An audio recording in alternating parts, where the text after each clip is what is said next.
S'agissant de la vacation des agents de santé dans les structures privées, je voudrais mentionner que depuis plusieurs années, notre pays enregistre une demande forte en soins et services de santé. Et parallèlement, nous avons tous assisté à une éclosion de plusieurs structures privées de santé.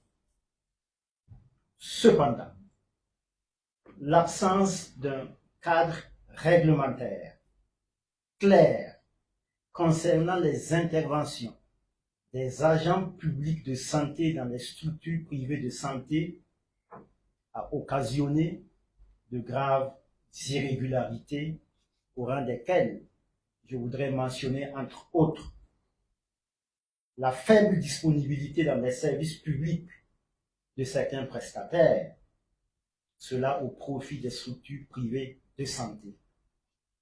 Les soupçons, malheureusement souvent avérés, de conflits d'intérêts et même un désintérêt pour le service public de la santé.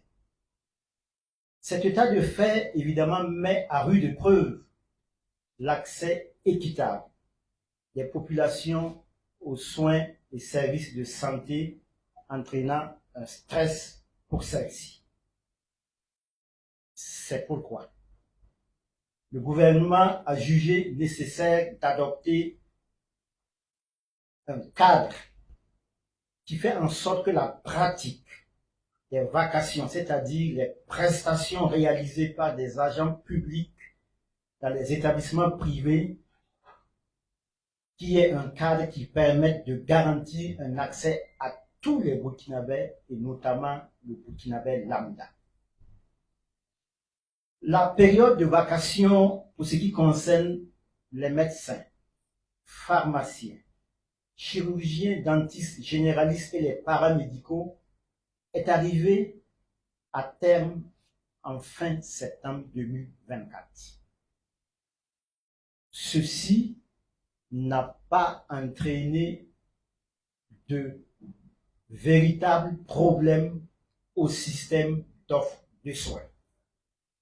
Cependant, en fin septembre 2025, l'arrêt de la vacation pour ce qui concerne les enseignants hospitaliers universitaires, les médecins, pharmaciens, chirurgiens, dentistes, spécialistes, cet arrêt a occasionné des difficultés au niveau, par exemple, du sous-secteur sanitaire privé, où véritablement la prise en charge de certaines pathologies chroniques a connu des difficultés. On a aussi noté que certaines structures privées de santé, dont le modèle économique reste toujours basé sur l'utilisation de ces spécialistes du public, ce modèle économique a connu de sérieux problèmes. Alors, ayant fait des concertations avec les directeurs généraux des hôpitaux pour voir quelles sont les mesures qui sont mises en place pour assurer la continuité de l'offre de soins au profit des populations,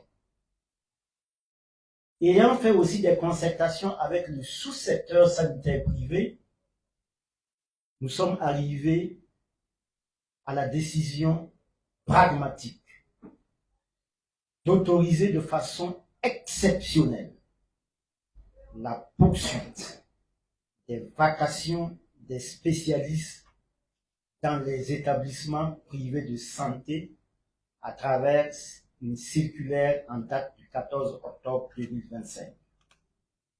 Cette mesure vise aussi à rassurer le sous-secteur sanitaire privé, qui est complémentaire du sous-secteur sanitaire public, de ce que il y a une attention toute particulière qui lui est dédiée afin que les populations puissent bénéficier encore une fois, de soins et services de santé de qualité.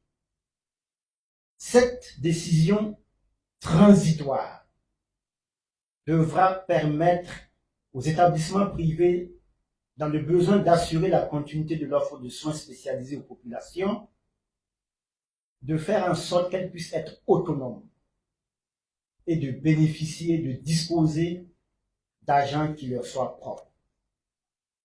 Alors, mesdames et messieurs, pour assurer un accès des populations aux soins spécialisés, des mesures sont déjà en cours. Et je voudrais partager avec vous, et ceci est extrêmement important, ces mesures qui sont déjà en cours.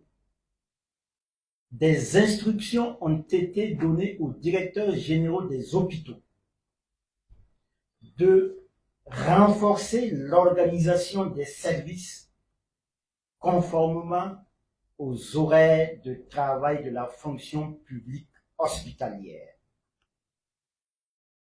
d'instaurer impérativement et sans délai des consultations en soirée et d'appliquer l'arrêté interministériel relatif aux hospitalo universitaires, notamment en ce qui concerne les 5 demi-journées, dont 3 en après-midi. À cet égard, nous avons requis la communication, la transmission du programme détaillé, du programme de travail détaillé de chaque hospitalo-universitaire, et cette exigence est également applicable aux praticiens hospitaliers spécialistes. Nous avons aussi insisté sur la nécessité impérieuse de nous faire remonter un rapport explicatif pour tout rendez-vous médical initial dépassant 2 semaines d'attente.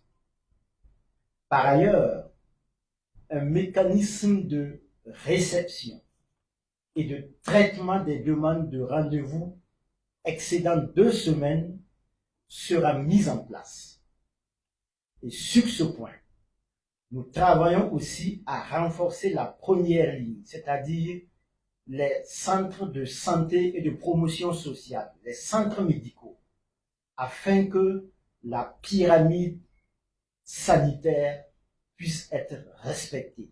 Faire en sorte qu'un patient qui n'a pas besoin d'être vu dans un hôpital le soit dans un centre de santé et de promotion sociale. Mesdames et messieurs, toutes ces dispositions permettront aux populations, et notamment aux Burkinabés lambda, de bénéficier d'un accès plus équitable à l'hôpital public.